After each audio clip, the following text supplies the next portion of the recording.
Hey guys, John here. Welcome back to the second review of Friday Night SmackDown, even though it's now Tuesday Night SmackDown. Why did they change it from Friday Night SmackDown to Tuesday Night SmackDown? Friday Night SmackDown sounds a lot better.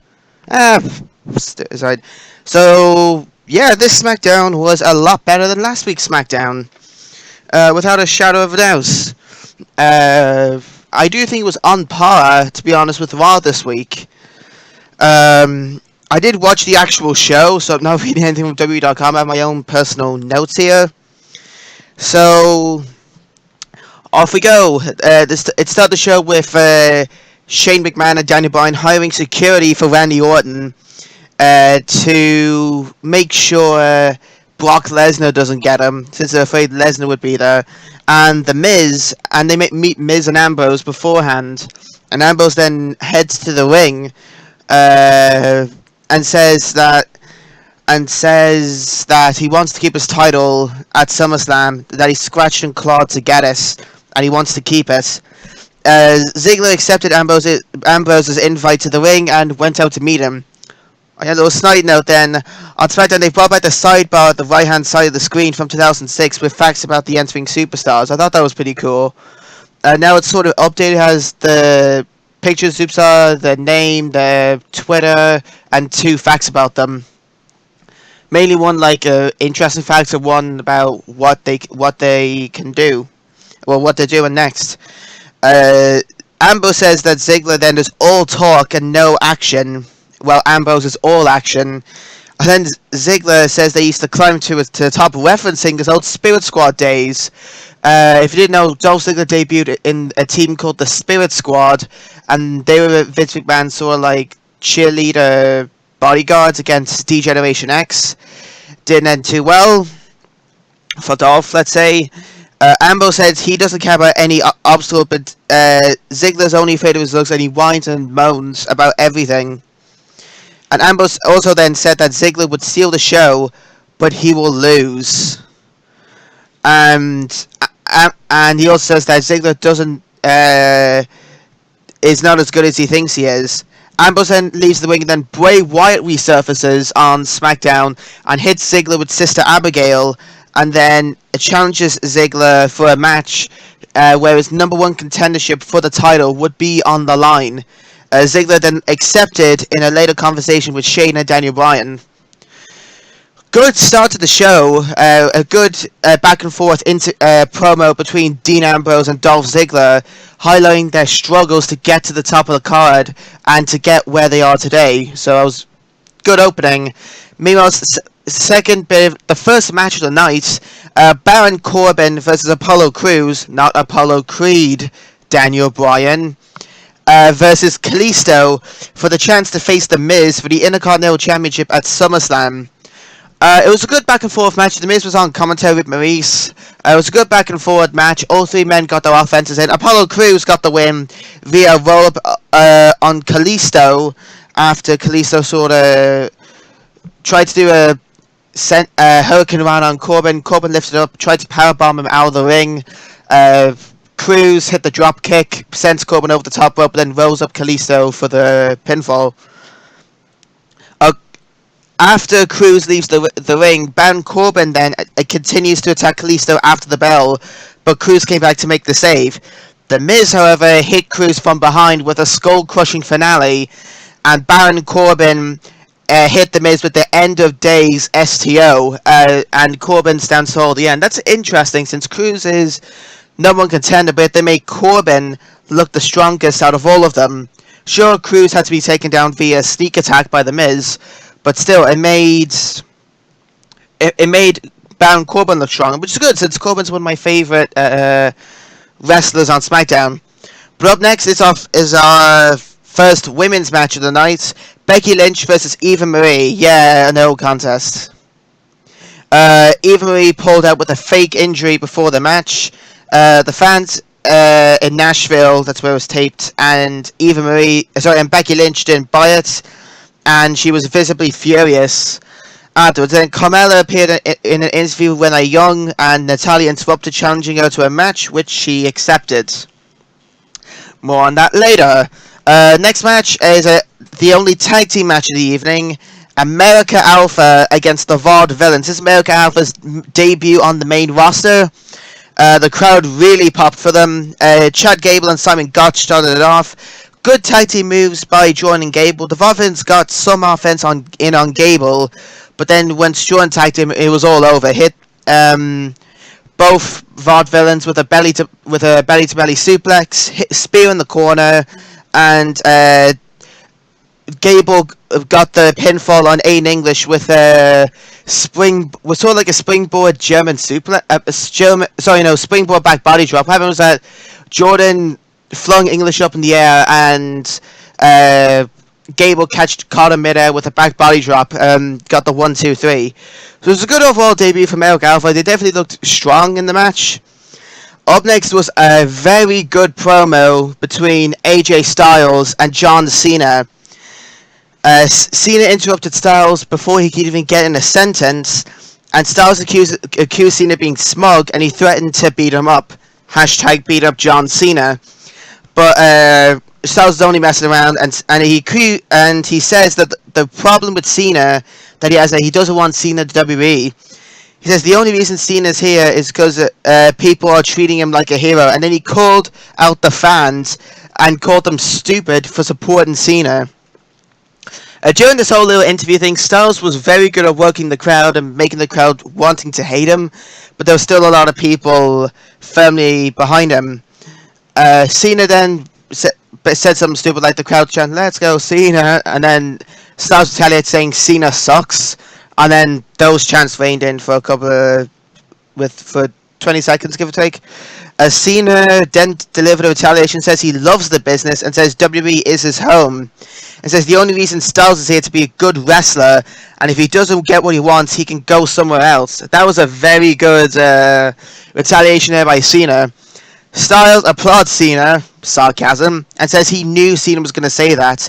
Then he challenged John Cena to a blow-off match at SummerSlam, and then Cena accepts with no hesitation, near no hesitation. Good back and forth promo there between Cena and Styles, and overall good promo for both of them. I'm excited for them blow-off match at SummerSlam. Speaking of them, up next was Fandango versus Randy Orton. Security surrounded the ring in fear of Brock Lesnar, and Tyler Breeze accompanied Fandango to ringside. Again, just a little Sonic. Can we call Fandango and Breeze this time? Instead of Breezango, can we call it Febreze? Please? That's what I'm calling them. When Fandango started to gain some momentum, Randy did like his comeback thing. Clothesline, duck a clothesline, scoop slam. He also hit the scoop slam on Breeze, who came in to try hit Orton with a clothesline. Then he did his second rope DDT, as Michael Cole would once said, vintage Randy Orton. But then Brock Lesnar arrived. Oh dear, oh dear, oh dear. Brock Lesnar hit Orton with the F5 after Randy hit Fandango with the RKO from out of nowhere. The security Shane O'Brien escorted Lesnar out of the ring, and Orton won the match via disqualification. It was a shame to see the match end so quickly. It seemed like the match only went 5 minutes, and then Lesnar came in and F5. That was pretty shameful. The security didn't do their job at all. There's goals trying to keep Brock Lesnar out. They just straight up let him in. It was so funny to see. But, yeah, didn't really make Febreze look that strong. Even two of them couldn't take down Randy Orton, who's aging, let's put it lightly. Up next was a conversation between Heath Slater and Daniel Bryan. Bryan says if Slater can beat Rhino next week, he can come to SmackDown, which prompted Rhino to visibly attack Heath Slater off camera. And then Daniel Bryan says, comedically, I think I'm going to need a medic in my office. But then Renee Young interviewed Dean Ambrose, and Ambrose says he was surprised that Ziggler put his title match on the line against Bray Wyatt, but says that anything can happen. Up next was that match, Carmella versus Natalya. It again ended in a no contest. Great night for the women. Natalya attacked Carmella before the match and locked in the sharpshooter outside the ring. The match was called off because Carmella couldn't compete. It was sad to see Carmella's debut ruined by Natalya, although now coming as a good feud with Natalya, which then I'm guessing Alexa Bliss and Naomi are going to go out, which could be a good match, to be fair. And now looks like Natalya and Carmella have a feud, and also Becky Lynch and Eva Marie have a feud. Let's hope Becky Lynch wins. I'm thinking Becky, Carmella, and Alexa will win those feuds, and then the three of them will go against each other for the SmackDown Women's title, which is going to happen. It's been confirmed that SmackDown is getting its own exclusive tag team and Women's Championship after SummerSlam. So I say they'll be contested for at Backlash. So that'll be fun to watch. Up next to the final bit of the night, the main event, Bray Wyatt versus Dolph Ziggler for the chance to face Dean Ambrose for the WWE Championship at WrestleMania. Sorry, at SummerSlam. God, I wish WrestleMania was still around. Dean was at ringside for the match, and interestingly, Ziggler hit his sort of like drop kick and famouser early on in the match and got a 2 count, and then Bray Wyatt retaliated with a wickedly stiff clothesline on the outside. That looked like it really hurt. Bray was in firm control for a time, but Ziggler hit back with some uppercuts, a stinger splash in the corner, then a neck breaker. Bray then got a near fall after a senton splash. Ziggler then gained a near fall with a zigzag after Bray Wyatt tried to unhook the turnbuckle. Then Ziggler did unhook the turnbuckle. That was never used. And then Wyatt hit him with, his sort of slam thing. That to get a 2 count. Ziggler then won with his new super kick finisher. Then afterwards, surprise to me, Eric Rowan came out and helped Bray Wyatt attack Ziggler and Ambrose, with the Wyatt family standing tall at the end of SmackDown. That was weird to me, since they did, sort of break up the Wyatt family, with Strowman going on Raw and Bray and Rowan on SmackDown. When Luke Harper comes back, I don't know if they're going to pair him up with Strowman on Raw or with Bray and Rowan on SmackDown.